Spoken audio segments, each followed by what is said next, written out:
A pleasant day. I am Miss Maria Teresa B. Markines, and it's a great pleasure in my part to present to you my research entitled The Effectiveness of ICT-Based Phonetic Drills, Basis for Audiovisual Learning Design for Grade 7 Indigenous Students in Southern Philippines. Philippines is considered as an English-speaking country because the medium of instruction is English. However, it doesn't mean that every Filipino can speak accurately and clearly. One of the reasons of mispronunciation is cultural diversity. Since Philippines is a multicultural and multilingual country, this affects the pronunciation skill of Filipinos. Respondents of the study came from municipality of Nolo Fortich Bukidnon, particularly in Sankanan National High School, with 705 students. And respondents of this study were the grade 7 students who were chosen purposively. And these respondents were divided into two groups, namely, control group with 40 respondents, another 40 respondents in experimental group, a total of 80 respondents in the study. Respondents came from 5 different barangays in the municipality, namely Dahilayan, Kalugmanan, Lindaban, Tikala, and Sankanan. And these students also came from 2 major indigenous groups in the community. We have the Higaunon and Talaandig tribes. And these students speak in Binukid, which served as a minority language or spoken dialect of the IPs in Bukidnon and north to central part of Mindanao.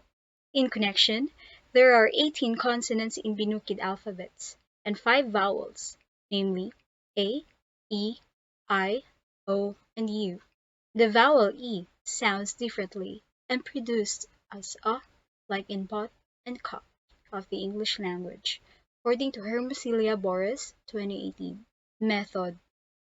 Experimental research design was employed to prove the effectiveness of ICT-based phonetic drills in improving the pronunciation skill of the indigenous students that lasted for 25 days. This study involved English pronunciation pre-test and post-test. Instrumentation. The instruments like pronunciation test and attitude towards pronunciation underwent content validation process before the actual experiment and tested 40 grade 7 students of the same school but were not the actual participants in the study. Control group employed traditional method in teaching pronunciation. Instruction of IPA or International Phonetic Alphabets as form of introduction. Oral reading activities like reading of short passages, dialogues, minimal pairs, and tongue twisters were employed. Mimicry of researchers' pronunciation was done orally, using instructional materials like flashcards and printed visual aids. Meanwhile, the researcher employed ICT-based phonetic drills in experimental group that focused on the contrast of phonemes that were commonly mispronounced by the respondents through video tutorials with speech drills. Pre-test and post-test pronunciation performances of control group. It means that respondents in the pre-test had poor English pronunciation skill due to limited exposure to the English language and influence of mother tongue. However, they improved in the post-test since the instruction focused on the phonemic errors of the respondents. Pre-test and post-test pronunciation performances of experimental group. As shown in the table, there was a massive improvement in the post-test. It only showed that ICT-based phonetic drills that lasted for 25 remedial sessions were effective in improving the pronunciation of experimental group. Frequent exposures to speech drills with the emphasis of phonemic errors of the respondents led to the improvement of the respondents. Comparative pre-test performances of the experimental and control groups. Since the p-value is greater than the set alpha of 0.05, therefore, there's no significant difference between the pre-test results of both experimental and control groups. Comparative post-test performances of experimental and control groups. Both groups improved in the post-test. However, it was evident that experimental group had better performance compared to control group, as reflected in the t-value of negative 6.844 with a p-value is equal to 0.0, which is less than the set alpha of 0.05. This means that post-test results of experimental and control group is highly significant. Attitude towards English pronunciation. Shown in the table, the t-value is equal to negative 1.083 with a p-value is equal to 2.82, higher than the set alpha of 0.05. This means that the difference between the attitude of the experimental and control group is considered as statistically not significant. Based on the data presented, it can be interpreted that both groups have the same attitude towards English. This means that the English teacher developed the respondents' motivation to learn English pronunciation in both experimental and control groups.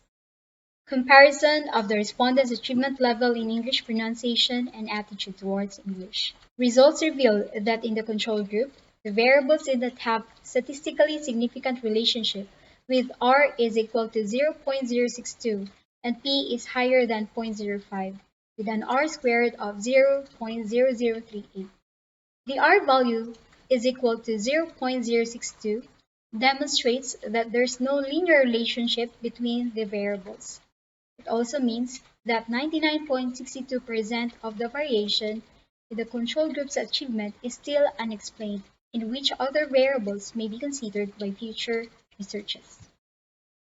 The R squared of 0.0038 indicates that only 0.38% of the variation in the achievement test can be explained by the respondents' attitude towards the English subject.